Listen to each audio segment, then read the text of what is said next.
પોચ વર્ણો હોય તોય ભોણિયો ગણાય, હો વર્ણો થાય તો ભોણિયો ગણાય. એ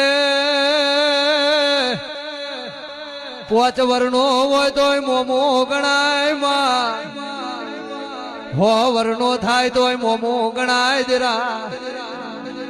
આ મોમાં ભોણિયાના ઇતિહાસ એવા લગજે દેવી, ગોઠડાના હેમત પુરાણા ગોદરમાં કદી વખો આવતો, ગોઠડાથી જોડો પહેરવા ઉભી નો રતી.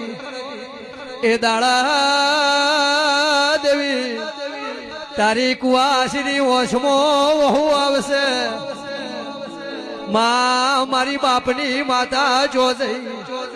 હે એ દાડા તન હનું ભૂરવરા ઢોલી વગા